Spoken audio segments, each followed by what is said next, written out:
Viverdes a todos! Eu sou o Conrado Cacassi e vamos começar mais um React da coletiva do professor Abel Ferreira, concedida ontem, no final da tarde, início da noite, quando o Palmeiras venceu lá em Brasília o Vasco da Gama por 1-0. Belíssima vitória do Palmeiras, importantíssima, lutando contra um adversário em ascensão, condições climáticas horríveis, desfalques, sendo que um deles é o melhor jogador do Campeonato Brasileiro, que é o Estevão, que está lesionado, e mesmo assim o Palmeiras conseguiu vencer o Vasco, ganhou 3 pontos e mantém o Botafogo ali na alça de mira. O Botafogo fica naquelas, né? Ganha o jogo, aí olha no retrovisor, tá lá aquela jamanta verde, igual o ano passado. Imagina a cabeça dos caras, né?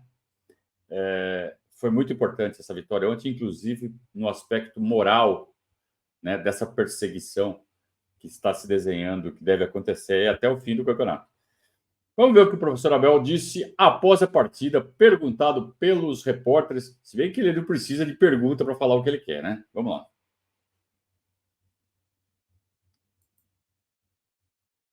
Isso também nos dá, de certa forma, uma certa felicidade interior de podermos, quando estamos a treinar, estar 100% focados no treino, quando estamos a jogar 100% focados no jogo e quando vamos para casa estar 100% focados na nossa família. Esse é um dos pontos.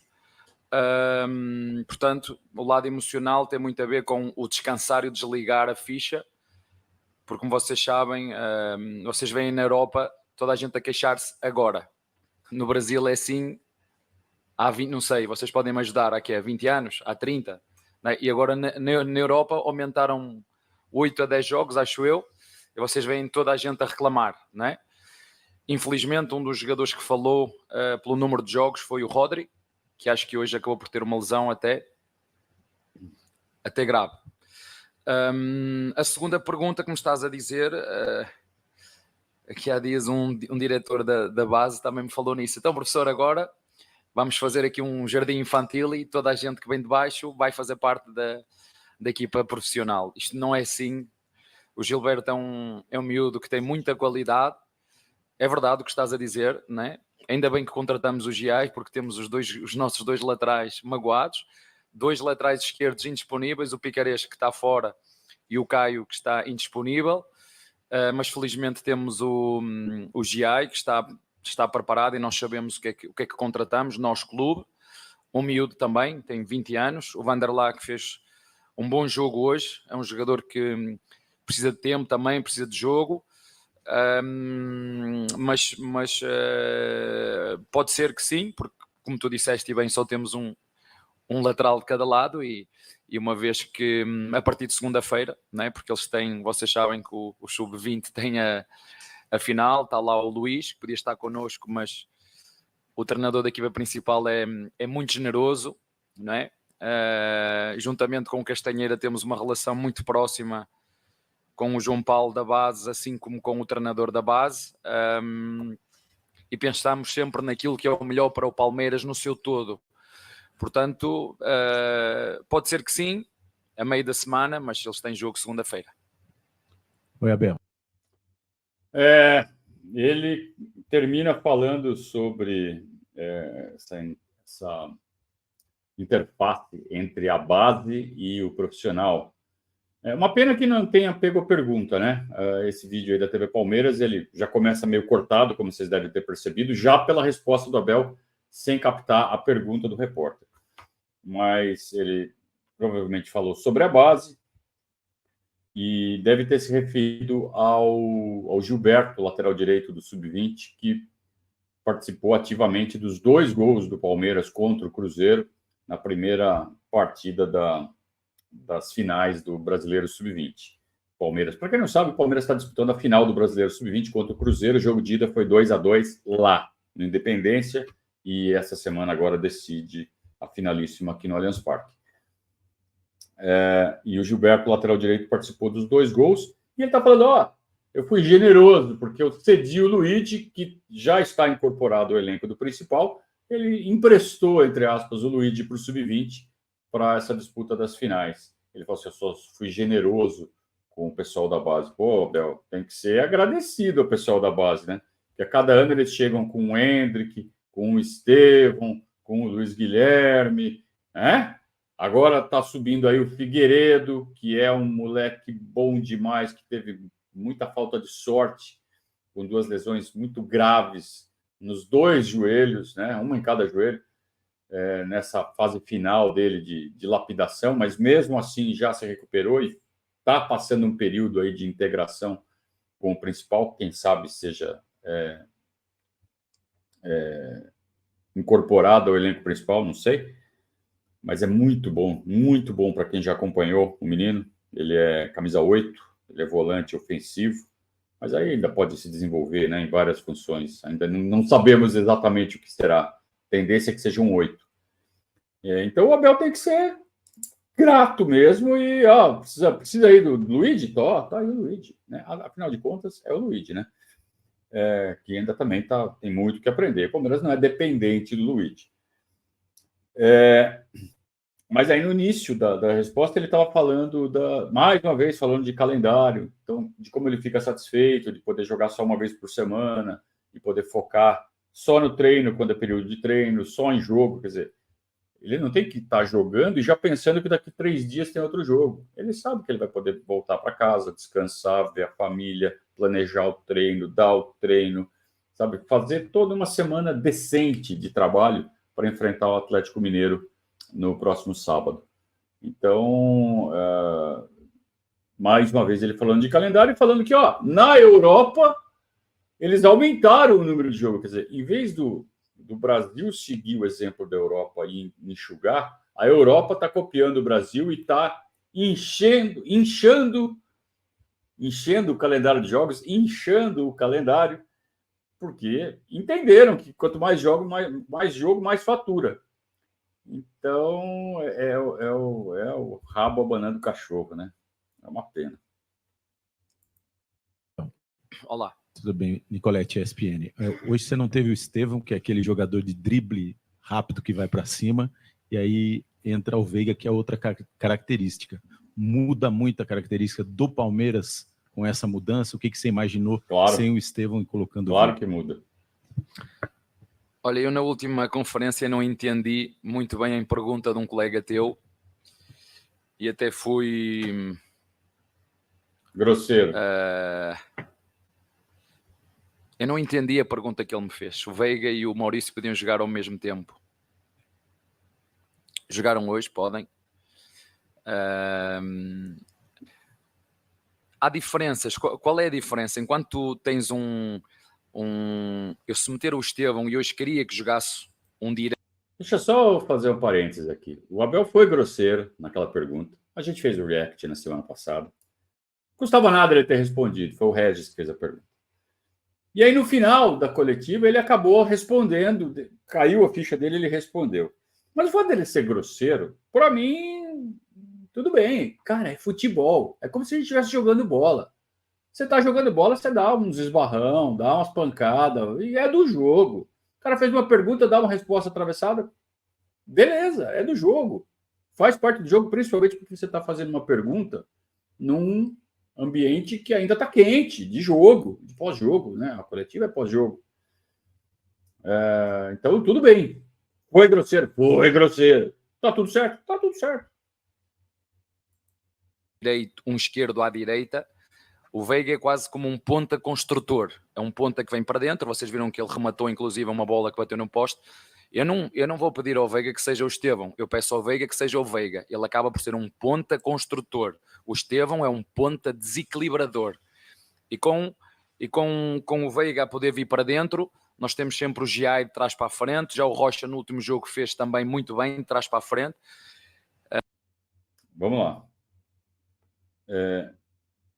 É muito bom que ele comece a introduzir esses conceitos para o torcedor palmeirense. Porque o Estevão é ponta. O Veiga é ponta. Ontem jogou como ponta. Então, os dois vão fazer a mesma coisa? Não. Primeiro que eles têm características diferentes. Então, um vai jogar de forma aguda, caso do Estevão, e o outro vai jogar como construtor. inclusive afunilando, que é o caso do Veiga. Então, essa diferença ficou clara ontem. E o Palmeiras ganhou em articulação e perdeu muito em velocidade e em capacidade de quebrar as linhas. É claro que entre Estevão e Veiga, nesta posição, e aqui é posição que a gente está falando, não é função, porque são funções diferentes, mas nessa posição, o cara que fica aberto no ataque pela direita, o Palmeiras é muito melhor com o Estevão do que com o Veiga. O Veiga tem que jogar mais por dentro.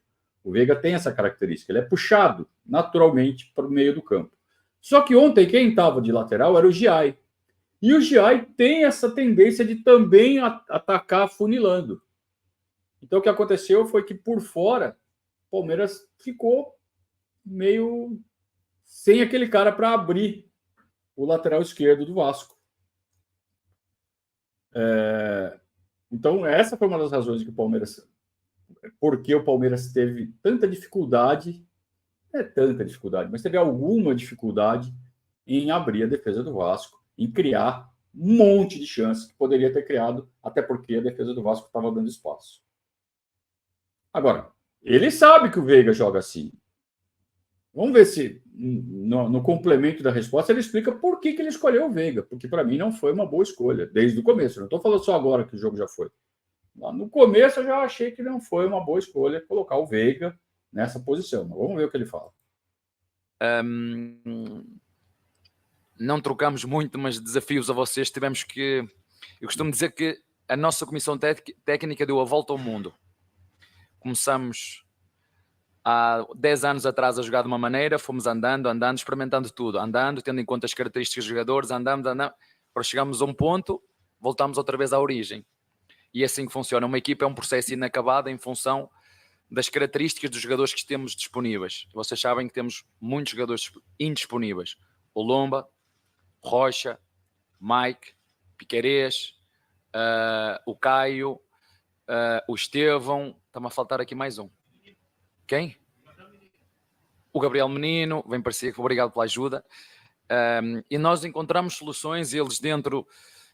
são um grupo espetacular que se apoiam uns nos outros. Eles sabem que aconteça o que acontecer, tudo vai correr bem. Eles sabem que nós estamos aqui para os proteger e isso é que é o importante. Hoje, como te disse, se jogar ali é um ponta construtor, que neste caso foi o Veiga, que fez, na minha opinião, um jogo com muito compromisso defensivo, e quando teve a oportunidade de ter bola, vir para dentro, desequilibrar com o Rios e com o Giai a combinar de trás para a frente. Acho que sinceramente fizemos um bom jogo. Mudaram as características dos jogadores, a única diferença é que em vez de ser mais o Estevão a carregar aí sozinho para a frente, o Veiga teve 2 jogadores que o ajudaram, o Giai de trás para a frente e o próprio Rios de dentro para fora a poder atacar a profundidade, que é uma coisa que nós gostamos muito. E esses 3 jogadores de corredor têm que o fazer, não tem que ser sempre o mesmo, tem que ser à vez, e acho que o fizeram bem hoje. Então precisa combinar melhor com o Giai, que ele tem que passar por fora e não ficar funilando como ele fez. Porque com isso, o Palmeiras permitiu que a defesa do Vasco ficasse mais agrupada e ficou mais difícil de penetrar na defesa do Vasco.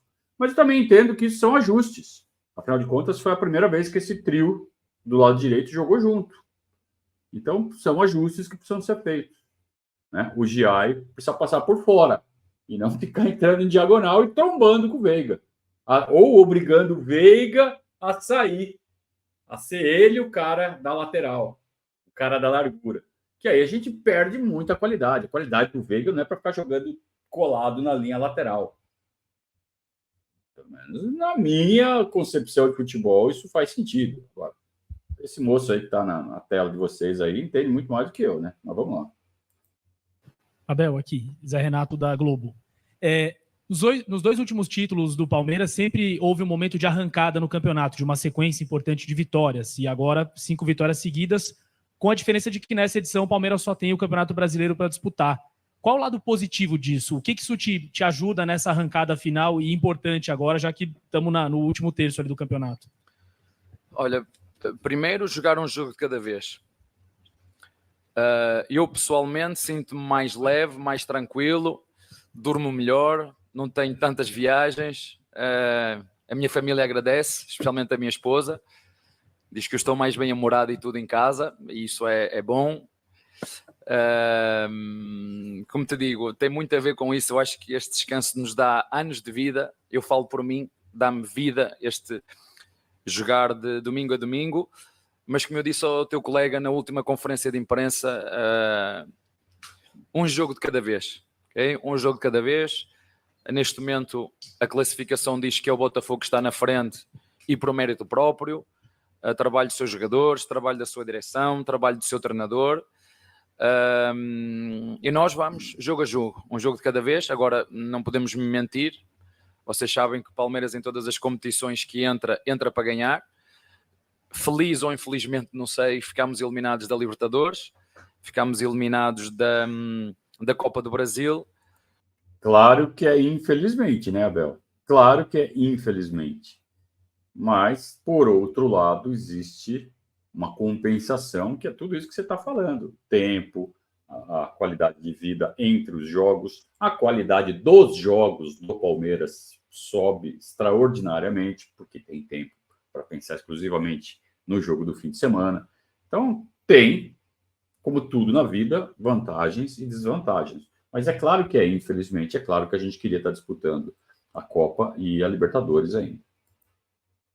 Mas eu também queria acrescentar, porque eu não sei se vocês vão fazer essa pergunta aqui, dar os parabéns às duas torcidas, à do Vasco e de forma muito especial e carinhosa à do Palmeiras. Eu disse isso na conferência pré-jogo. Eu, se pudesse pedir um desejo, era este. Era ver 64 mil espectadores, torcedores, cada um a respeitar o adversário, cada um a puxar pela sua equipa e poderem agora ir embora. Claro que os torcedores do Palmeiras mais contentes e os do Vasco mais tristes, mas se pudesse existir este respeito entre as torcidas e não algum ódio que existe, eu tenho a certeza absoluta que todos nós íamos ganhar. Portanto, mais uma vez, muito obrigado aos torcedores que se deslocaram aqui para ver o nosso jogo. Muitas vezes não têm a oportunidade de ir ao Allianz Parque, mas sinceramente, já tinha dito isto antes do jogo, independentemente do resultado final, que eu ia fazer, dar os parabéns às duas torcidas, que é fantástico, e é por isso que o Brasil nisto é diferente, tem muitos torcedores, eles acompanham as equipas para todo lado, do Vasco, do Palmeiras, e como disse, se pudesse pedir um desejo para o futebol brasileiro era este, é que pudesse haver duas torcidas, e que se elas pudessem respeitar, cada uma puxar pelo seu time, não perder tempo em insultar este ou insultar, não percam tempo com isso, e ganhem energia a puxar pela vossa equipa, porque de facto o futebol é bonito se for assim, duas boas equipas ou três, que acho que na minha opinião eram três boas equipas dentro do campo e um público absolutamente extraordinário em que, claro, as minhas palavras maiores e mais carinhosas vão para os nossos torcedores que nos apoiam em todos os momentos, mesmo nas derrotas, e isso marca-nos. Eu não sei se o Abel já entendeu essa dinâmica que existe entre as torcidas no Brasil, mas quem está um pouco mais acostumado com esse assunto sabe que existe uma aliança entre as torcidas organizadas do Palmeiras e do Vasco. E isso existe por conta da violência, porque são alianças estratégicas. Então, quando o Palmeiras é inimigo do Flamengo, a torcida do Palmeiras é inimiga da torcida do Flamengo. Então, quem garante a segurança da torcida do Palmeiras no Rio de Janeiro é a torcida do Vasco. E vice-versa. A torcida do Vasco é inimiga da torcida do Corinthians. Então, quem garante a segurança da torcida do Vasco aqui em São Paulo é a torcida do Palmeiras. E isso acontece em todas as alianças estratégicas. Então, a torcida do Palmeiras tem aliança no Rio de Janeiro com a do Vasco, tem aliança no Rio Grande do Sul com a do Grêmio. Inclusive, no fim de semana passado, o Grêmio foi jogar em Bragança Paulista e a torcida do Grêmio deu uma esticadinha até o Allianz Parque para confraternizar com a Mancha Verde. Estava cheio de gremista quando acabou o jogo entre Palmeiras e Criciúma. E aí perguntei para eles, o que está acontecendo aqui? Eles falaram, não, a gente estava lá em Bragança, viemos para cá e tal. Então, são alianças paramilitares entre as torcidas organizadas. Então, eu acabei de falar, né? Tudo na vida tem prós e contras. Então, tudo tem tudo tem uma contrapartida. Então, se existe um ambiente bélico de violência, ele gera em contrapartida essas alianças que, quando elas se encontram, fica esse clima super agradável, super legal entre as torcidas, que você pode caminhar ali em torno do estádio tranquilamente, você não vai ter briga, não vai ter nada, vai ter uma tranquilidade. Eu só não gosto de misturar, ou mistura tudo, e aí tudo bem, e aí tem que aprender a conviver, ou separa direitinho. Porque essa história de ficar as torcidas separadas, então Palmeiras de um lado, Vasco do outro, mas aí tem os vascaínos ali misturados na torcida do Palmeiras, tem os palmeirenses ali misturados na torcida do Vasco. Isso eu não gosto. Eu não gosto de estar na torcida do Palmeiras, eu quero estar só com palmeirenses, e aí tem o cara torcendo pro Vasco aqui do meu lado. E xingando o jogador do Palmeiras. Não. Aí não. Aí eu realmente não concordo com isso. Mas aí é pessoal meu. Tem quem não ligue, quem acha que isso é besteira, tem que aprender a conviver com isso. Eu não gosto. Tá? A não ser que, como eu disse, vamos instituir torcida mista. É tudo junto e misturado e acabou. Não tem separação. Aí tudo bem. Aí faz parte do jogo, tá na regra. Agora, se tá na regra que aqui é a torcida do Palmeiras, eu quero ficar só no meio de palmeirense, eu não quero ter um vascaíno do meu lado xingando o jogador do meu time. Tá? Mas isso é só a minha opinião. Boa noite, Abel. Olá. Um prazer falar contigo. Olá. Sou Luiz Moreira, da Band Brasília. Por volta dos 20 do segundo tempo, mais ou menos, teve um lance um pouco confuso, quando o árbitro ele sinaliza falta fora da área inicialmente, no lance que ele dá a mão do Vanderlan, se eu não me engano, e depois ele vai ao VAR para conferir se é dentro da área, e depois ele, inclusive, cancela a falta ou pênalti para o Vasco e dá a bola ao Palmeiras. Eu queria que você comentasse um pouco sobre esse lance, como se aquilo afetou alguma forma a vitória do Palmeiras, e como você interpreta aquele lance em si, se você achou realmente que foi na mão, que resvalou. Exatamente. Boa noite. Primeiro dizer-te que nós fizemos 1-0, tivemos a oportunidade na cabeça do Murilo de um escanteio na segunda parte para fazer o 2-0, não conseguimos, tivemos a bola no poste Do Veiga. Do Veiga na primeira parte, não conseguimos. Do Flaco. Tivemos na segunda parte o Maurício isolado para fazer o 2-0, não conseguimos. E nós temos que matar o jogo. Nós somos uma equipa que cria muitas oportunidades e nós hoje devemos pelo menos mais um golo. Em relação a esse lance muito específico, eu acho que o árbitro e o VAR seguiram exatamente a regra. É a minha opinião só. Como o árbitro marcou falta, se o árbitro não marca falta, eu acredito que o VAR não vai chamar. Como o árbitro deixou passar e marcou falta, alguém do VAR disse, olha, eu quero que tu venhas aqui ver e analisar porque tu marcaste falta. O árbitro foi ver, analisou.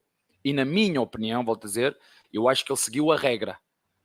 A bola bateu na mão, correto, mas a bola o braço está numa posição natural e encolhido no corpo. Esta é a minha interpretação. Mas eu não sou o árbitro. Mas gosto muito que os árbitros sigam as regras.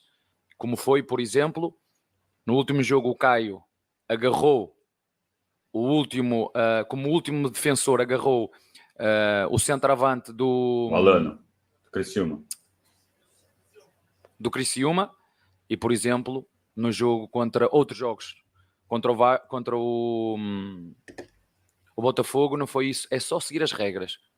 Não é? Então, 3 árbitros dentro do campo, mais um auxiliar, que é o 4º árbitro, e estão não sei quantos no VAR. Portanto, eles têm que conhecer as regras de fio a pavio. E quando eles conhecem as regras de fio a pavio, só têm que seguir as regras, doa a quem doer, não é? Ou favoreça no sentido de seguir o que é a regra. E eu acho que ele seguiu a regra, na minha opinião. Está bem? Terminou. Vamos a esse lance. O juiz errou grosseiramente. 2 vezes ele errou no mesmo lance.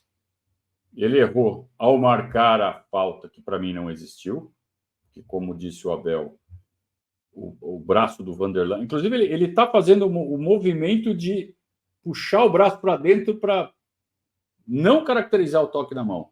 E ela bate, eu acho que ela bate em duas partes do corpo dele ao mesmo tempo. Na mão e no quadril, na bunda, sei lá. Mas tendo batido na mão ou não, fica claro que o Vanderlan não quis levar vantagem abrindo o braço, não quis interceptar. Ao contrário, ele tenta esconder o braço. E se o braço dele não estivesse ali naquele momento, estivesse para cima, a bola ia bater no corpo dele simplesmente. Então, não pode marcar essa falta, o juiz marcou. Então, o primeiro erro do juiz foi ter marcado. Segundo erro do juiz, marcou fora e foi dentro. E aí o VAR chamou, ó, vê de novo isso aí que você fez tudo errado. Aí ele olhou e falou assim, realmente não foi fora da área, foi dentro. Só que também não foi falta. Então, bola ao chão. Só que aí, bola ao chão, para mim, você tem que botar a bola ao chão e 2 jogadores, um de cada time disputando. Ele deu a bola na mão do Everton. Isso eu não entendi. Isso eu realmente foge a minha compreensão, o meu conhecimento de regra. Posso estar desatualizado e não estou entendendo mais as regras, mas eu entendo que bola ao chão, num cruzamento desse, a bola está em jogo, está em disputa, então tem que soltar a bola onde aconteceu a paralisação para 2 jogadores disputarem a bola. Mas ele deu na mão do Everton. Para mim, errou. Mas, dentre todos os erros possíveis, esse foi o menor, né? Porque se ele marcasse pênalti, ou se ele marcasse falta fora da área, ia estar muito errado, né? Ia estar prejudicando um ou os 2 times, qualquer que fosse aí as escolhas dele. Então, felizmente, o VAR chamou e ele olhou e falou, pô, errei, vi errar. Então é para isso que existe o VAR. O VAR existe para o juiz corrigir marcações em tempo, né, para não prejudicar o andamento do jogo. Então, para mim, acertou. O Abel cobrar que haja critério entre a arbitragem, até certo ponto essa cobrança eu acho válida, só que a gente tem sempre que lembrar que existe um componente na arbitragem que é a subjetividade. Porque a natureza do futebol é assim. Você não consegue estabelecer critérios estritamente objetivos para estabelecer uma arbitragem no jogo de futebol. Sempre vai ter o componente subjetivo. E enquanto há componente subjetivo, você tem uma margem de diferença de critérios, que são as cabeças dos juízes. Então, isso também não tem muito o que fazer. O que dá para fazer é reduzir essa margem. Educar os árbitros, treinar, mandar vídeo, sabe, aprimorar, para que essa margem de interpretação seja cada vez menor. Mas ainda assim vai continuar havendo diferença de marcação em lances idênticos, em jogos diferentes. Vai sempre acontecer, sempre. A não ser que um dia o futebol seja apitado por robôs, né, por uma inteligência artificial, né? Eu não vou estar vivo para ver isso. Beleza, turma. Então, eu queria agradecer a todos pelo apoio mais uma vez, por estarem aqui. Deixem o like no nosso vídeo. E se vocês gostam do nosso trabalho, tornem-se padrinhos do nosso projeto. Está aqui o link. Estou aprendendo onde ele fica o link agora. O link fica aqui. Ó. É só você apontar o seu QR Code, o seu celular para o QR Code.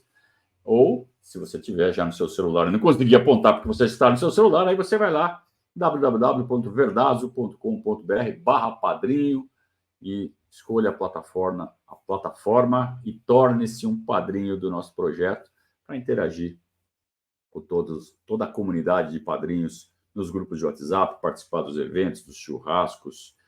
E vai ter mais novidade aí para você, só para padrinho, tá? A gente está aprontando os negocinhos aqui. Valeu, turma. Hoje à noite, segunda-feira, a partir das 20 horas, tem Verdazo ao vivo. Eu conto com vocês, com a participação ao vivo de vocês aqui no nosso chat. Queria agradecer a todos.